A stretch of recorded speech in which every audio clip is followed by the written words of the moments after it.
Hneď ako sme prišli, tak po nejakých 10 minútach som mal záber. Tak som sa potešil, že by to mohla byť prvá ryba preteku. Nebola. Bol to prerastený karas. A potom zostalo ticho. A len som prehadzoval PVA sakle, skúšal som zigrík. Stále nič. No a potom som mal jazdu. Malú, plynulú, parádnu. Fakt ten súboj bol pekný s tou rybou. A už som si myslel, že to bude pekná ryba. Ono to už bolo za tmy, mám taký pocit, keď si dobre pamätám. A bojoval ako život, aj keď som ho potom pustil. No ale ryba mala slabých 13 kg. Takže išla naspäť do vody a čakali sme na ďalší záber, ktorý prišiel. A znovu to bol karas.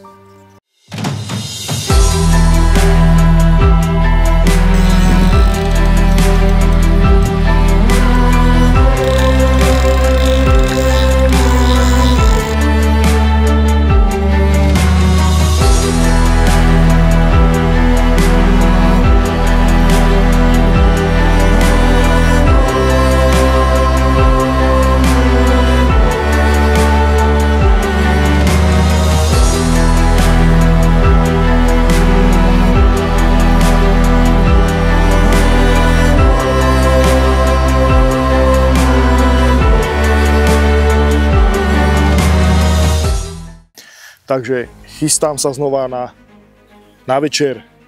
Idem si prichystať dudice tak ako včera. Chytám na nejakých 50 metrov. Včera som si to takisto takto nachystal. Sladká kukurička pod háčik. A podaril sa mi krásny kaprík. Boli 2 hodiny ráno. Nádherná jazda, brutálny záber, krásny. Trošku ma aj vytrápil, ale sami uvidíte, usúdite, že prečo. Krásny bojovný šupík. Uvidíte ďalej, čo bude. Tak dúfam, že sa to zopakuje, čo včera.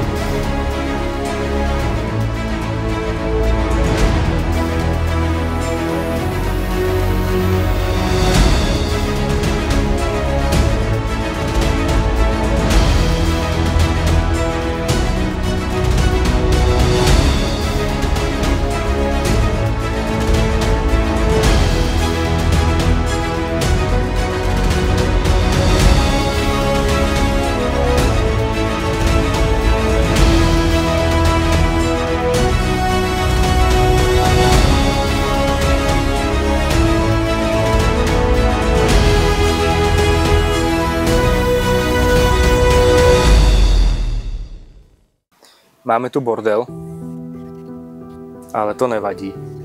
Potom to upracujem, keď si dám kávu. Po obede sme si trošku pospali, pretože v noci sme to mali trošku náročné. Keďže sme išli spať do nejakej 4:30, 5:00, kedy tu boli štranganice a videá a fotky a všeličo možné. No a teraz som si vymenil návazce za ostrejšie háčiky, pretože predpokladám, že sme tam mali tupé háčiky, keďže sme nespravili ešte ani záber za celý deň od noci. Ale tak niekto na tejto strane alebo na tejto časti jazera. To počasie tú rybu muselo asi nejako stopnúť.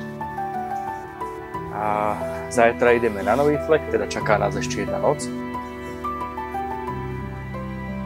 No a dúfam, že tá druhá strana jazera, kde tá ryba je teraz, tak tam aj zostane a my zapíšeme ďalšie body.